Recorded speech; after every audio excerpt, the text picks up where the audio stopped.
Les Postos, c'est parti pour le débrief de Nono après la victoire du Paris Saint-Germain 4-3 face à 3. Le PSG reste leader de Ligue 1, leader de sa poule en Ligue des Champions, toujours invaincu. Nono est avec nous, salut Nono.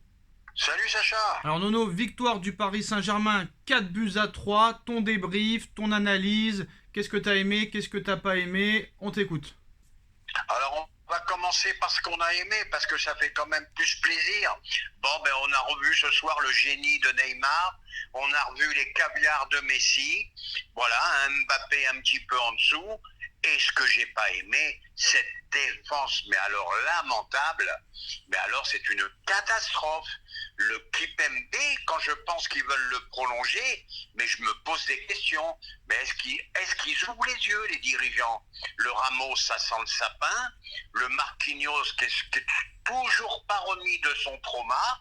Alors moi, je vais dire quelque chose. Aujourd'hui, ce soir, tu pourras pas, la MNM ne pourra pas toujours marquer 4-5 buts pour gagner un match. Et oui, Sacha, malheureusement, on se posait la question hier, s'il fallait les 3 pour battre 3, je m'excuse de ce jeu de mots, eh ben oui, il fallait les 3, sinon tu perdais ce match ce soir.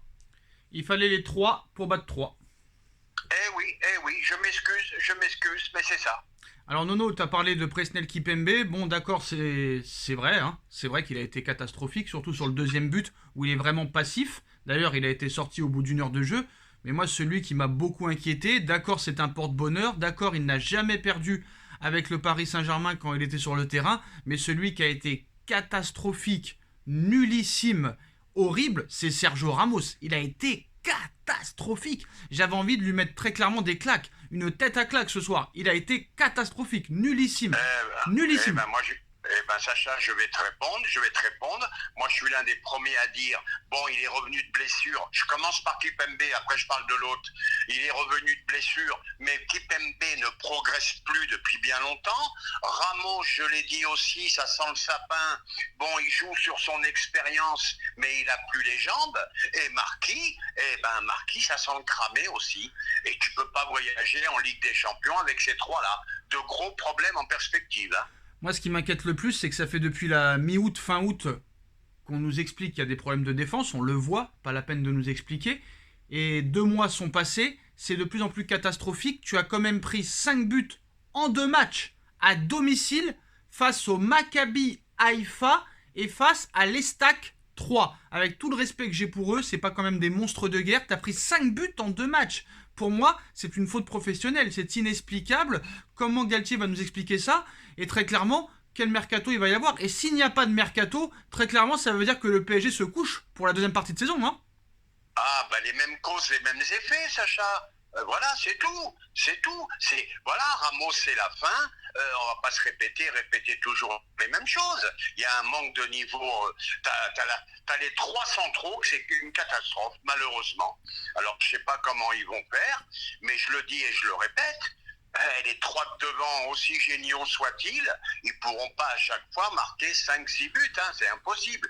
Et les mêmes causes, les mêmes effets, pareil que contre le Maccabi, pardon. Donc moi je suis pas trop surpris au niveau de la défense. Alors je suis désolé, hein, plus rien à perdre, on va parler des choses qui fâchent dans quelques secondes. Je croyais que Juan Bernat était bien revenu, il a été assez catastrophique aussi sur le côté gauche. J'ai été très content, sourire aux lèvres, excusez-moi, de revoir Nuno Mendes. Attention à Hakimi pour sa place parce que Nordi Mukiele a été très très fort ce soir. C'est lui qui a été le meilleur en défense. Il a récupéré un nombre incalculable de ballons. Il a apporté autant offensivement que défensivement. Qu'est-ce que tu as pensé de la prestation des Pistons ce soir, de Juan Bernat et de Nordi Mukiele? Bernat très très moyen et Mukiele, ça a peut-être été la satisfaction de la soirée. Alors je peux dire qu'un Mukiele à ce niveau-là, s'il enchaîne les matchs, si très clairement Galtier n'est pas aveugle, il y a un vrai concurrent, il y a une vraie concurrence pour Hakimi qui pourrait arriver. Ah, c'est possible. Plus que probable. Alors Vitinha qui a fait un bon match, hein, qui a un petit peu surnagé au milieu de terrain vu que Verratti n'a pas apporté grand-chose ce soir. Après Verratti, il a été mieux en fin de match. Il a même tenté de loin. Ça prouve qu'il est capable de prendre ses responsabilités de loin, malheureusement trop peu. Mais je suis désolé Nono parce que tu parles de Marquinhos, tu parles de Kipembe, ils veulent prolonger aussi Marco Verratti. Je suis désolé, Marco Verratti rentre un petit peu en dedans. Je suis désolé. Il est plus efficace pour parler à l'arbitre que pour imposer sa patte au milieu de terrain. Et je suis désolé, Renato Sanchez a fait une très bonne rentrée. Fabian Ruiz a fait une rentrée aussi excellente. Pour moi, Marco Verratti n'apporte pas grand-chose dans cette équipe depuis plusieurs matchs. J'ai pas peur de le dire. Très clairement, j'ai pas peur de le dire. Bon, moi, tu sais que j'adore Marco, mais je suis pas loin d'être d'accord avec toi. À un moment, il faut du sang frais. Et malheureusement, j'ai bien peur qu'il les prolonge les trois. Mais maintenant, on va parler un peu de joie. On va parler de l'action extraordinaire de Neymar. Un chef-d'œuvre que malheureusement, Kylian n'a pas pu mettre au fond. Le Ney, t'es un artiste, t'es un génie. Pourquoi tu nous fais ça que maintenant? Ça fait 4 ans qu'on attendait ça. T'es un génie, le Ney. Et Léo, t'es le roi des caviars. Voilà. Et Nono, il l'a dit, Nono. Nono, il l'a dit, ils sont plus forts les deux que Mbappé. Et je le maintiens. À toi, Sacha. Moi, franchement, ce soir, dur de dire quel est le meilleur entre Neymar et Messi. Messi a été buteur et passeur. Neymar a été passeur et buteur. Neymar a fait des gestes exceptionnels. Messi ne perd pas un ballon. Le ballon est collé à son pied. Très clairement, ce soir, qui est l'homme du match, Nono? Allez, ça se joue au millimètre. Oh, je donne le Ney en homme du match. Alors moi, je mets Messi. Pourquoi tu mets Neymar? Pour son action phénoménale. Non, moi je mets Messi pour son but et sa passe parce que c'est lui qui délivre. C'est lui qui fait très clairement qui sauve le PSG. Tu vois, tu perds 2-1. Tu perds 2-1, il te sort une frappe de 27 mètres millimétrée à ras de terre. Le gardien ne peut rien faire. Et après 10 minutes plus tard, il te fait un caviar pour Neymar. C'est lui qui te sauve. C'est lui qui remonte le Paris Saint-Germain, Messi, ce soir. On va pas dire le contraire. Oui, c'est lui qui a sonné la révolte. Je suis d'accord avec toi. Bon, ça se joue à très peu. On va pas. Ah non. Ouais, si tu penses que c'est Neymar l'homme du match, tu restes sur Neymar. Oui, mais comme je te dis, ça se joue à très peu. J'ai hésité. Je maintiens Neymar. Non, très clairement, ce soir, ça a été des chefs-d'œuvre, ça a été des chefs d'orchestre, ça a été du théâtre, ça a été du violoncelle. Mais c'est une œuvre artistique, carrément. Les deux, ça a été. Et si Mbappé met le but, alors là, c'est l'action de l'année. C'est l'action de l'année. Si Kylian il la met au fond, c'est l'action. Alors, Nano, qu'as-tu pensé de la prestation d'avoir 2 joueurs comme ça. T'es passé de 3 joueurs à 2 joueurs. T'es passé de 3 joueurs à 2 joueurs. T'as dit profiter d'avoir ces 3 joueurs-là. Maintenant, t'es passé de 2 joueurs. Oui, ces 3 joueurs-là. Profitons-en. Bon, Kylian a été en dessous, mais c'est un phénomène quand même. Faut pas exagérer. Ouais, mais bon. Là, franchement, moi, très clairement, ce soir, Neymar et Messi à ce niveau-là, offensivement, il peut pas t'apporter grand-chose. Solaire qui a encore marqué. Nono, qu'est-ce que tu penses du match de Solaire? Moi, je l'ai trouvé quand même pas terrible malgré son but. Mais bon, il a quand même marqué. Il a quand même provoqué le penalty de Mbappé, donc quand même Solaire est de mieux en mieux. Solaire très intéressant, il travaille, il défend aussi. Non, ça va. Alors Verratti qui nous dit on n'a pas bien défendu, on ne peut pas encaisser 3 buts à la maison, on doit trouver un meilleur équilibre. Bon bah là il a rien inventé. Là, il n'y a pas besoin d'être technicien. Il faut l'équilibre, il faut faire quelque chose en défense. Alors on avait une défense à 3, on est passé à une défense à 4, ça va pas non plus. Mais moi je crois que c'est surtout le niveau des joueurs. Là c'est plus une question de système. C'est le niveau des joueurs qui va pas. Moi je suis désolé. Moi ce qui m'inquiète, Nono, c'est la défense. Là je pense qu'il faut aller voir un psychiatre parce que là très clairement, de prendre 5 buts contre le Maccabi Haïfa et contre l'Estac de 3, Nono, je suis désolé, quand tu vas tomber contre des Kevin De Bruyne, des Erling Haaland, des Bernardo Silva, des Sadio Mané, des Thomas Müller et compagnie, tu vas avoir mal de tête. Et c'est pas 3 que tu vas en prendre.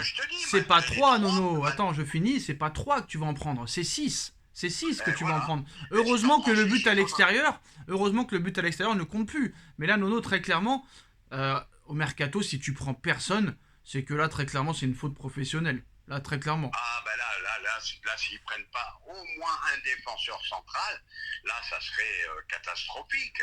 En espérant malgré tout qu'ils se reprennent un peu, parce que, ma foi, alors, Nono, c'est invraisemblable. Neymar risque de manquer face à la Juve, même si on a vu que quand même l'association et l'entente entre Mbappé et Messi est quand même pas mal.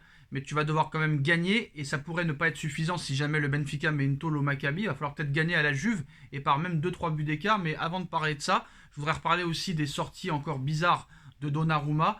Il y a un problème sur les sorties très clairement et ça peut être aussi handicapant pour la suite des événements.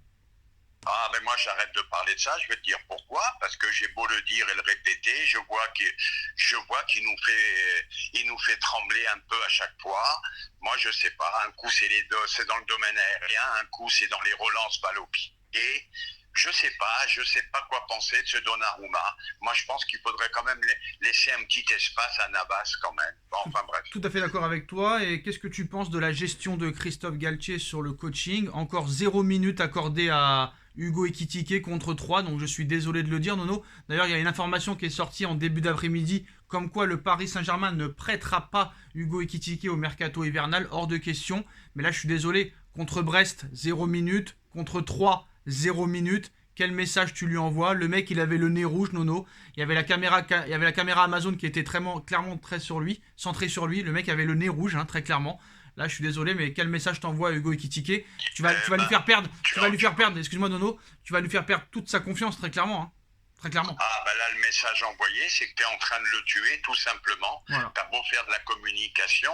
Mais moi, je le dis, avec ces trois phénomènes, il jouera pas, Sacha. Il jouera pas. C'est pas une question de ça. Voilà. Pourquoi, par exemple, Galtier, ce soir, à 4-2, tu peux faire sortir peut-être Mbappé ou Messi et le faire rentrer. Ou faire sortir Carlos Soler. Sortir Mbappé aujourd'hui. C'est bizarre. Messi, voilà. Vu que Mbappé n'a rien apporté, tu vois qu'Mbappé n'avance pas, tu le changes. Et tu prends pas trop de risques. Je te l'avais dit hier, je te l'avais dit. Toi, t'y croyais un peu, je te l'avais dit. Ekitike ne jouera pas. Ah ouais, c'était sûr et certain. Mais alors là, je sais pas contre qui il va jouer dans ce cas. On a vu qu'ils ont dit que quand il y aura la Coupe du Monde qui sera finie, il y aura beaucoup de joueurs peut-être jeunes qui devront répondre présents. Mais là, très clairement, ça sent le roussi pour Hugo Ekitike. Hein. Ah bah oui, il a beau avoir du talent, il a beau avoir tout ce qu'on veut, il sera en manque de rythme, en manque de match, et puis voilà quoi. Ça risque pour lui d'être une saison blanche. Et ben voilà les postos, hein. Victoire du Paris Saint-Germain, 4-3. Offensivement, c'est du spectacle, c'est très beau, du grand Messi, du grand Neymar, mais malheureusement, en défense, c'est totalement catastrophique. Il n'y a pas un joueur qui ressort de cette défense centrale. Il n'y a que Mukiele qui a tenu la baraque ce soir. Mais très clairement, là, je pense qu'il va falloir très clairement faire un très très gros travail sur cette défense. Parce que quand tu vois en plus de ça, Nono, hier, que Galtier nous dit « J'espère que Danilo Pereira sera présent contre la Juve », c'est-à-dire que Galtier veut absolument le retour de Danilo Pereira qui n'est même pas un défenseur central. C'est ce qui veut dire, on finira là-dessus, ça veut dire que ton meilleur défenseur central n'est peut-être pas un défenseur central. Eh oui, et là je te rejoins. Qui aurait pensé que Danilo était en ce moment le meilleur des quatre? Et voilà. Ouais. En tout cas, Ramos-Marquinhos, il a une sale gueule. Hein. Je l'ai vu plus souriant. Hein. Franchement, je l'ai vu plus souriant. Et là, très clairement, je sens le roussi. Hein. Très clairement. Et il faudra qu'un jour aussi, Nono, on finira là-dessus, que les médias fassent leur travail, de poser les bonnes questions. Déjà à Galtier, est-ce que la défense vous inquiète pas? 5 buts en 2 matchs. Et il faudra aussi nous expliquer, est-ce que vous attendez des renforts cet hiver? Parce que la question n'a jamais été posée. Il faudra qu'elle soit posée un jour ou l'autre, peut-être, non? Oui, mais moi je te dis ce qu'il va répondre Galtier. Kipembe revient de blessure. Ramos ceci, Marquis faut qu'il voilà, ça va être. Il va pas répondre. Communication. Il va pas répondre. Tout en espérant qu'ils en recrutent un. Hein. Il va pas répondre vu que la question ne sera pas posée, ni pour le mercato et ni pour les problèmes de défense, parce que eux ils cherchent que les polémiques. Ils vont peut-être lui parler de char à voile ou peut-être de canoë-kayak. Allez savoir. Ah ben là, je suis d'accord avec toi. Il serait temps de parler de football, hein. Peut-être que Paris fera le déplacement à Turin en charrette ou en brouette. Nono, voilà les postos. Victoire du Paris Saint-Germain ce soir, 4-3. Premier de Ligue 1. Toujours invaincu, toute compétition confondue. Et bien sûr, toujours premier en Ligue des Champions. On verra mercredi soir. Hein. Même si la Juve est éliminée, la Juve a encore l'Europa League à jouer. Ce sera un test pour le Paris Saint-Germain. On like, on partage, on commente, on s'abonne. Merci Nono d'avoir été là et on se retrouve très vite pour une nouvelle vidéo. Tchuss. Merci Sacha. Tchuss.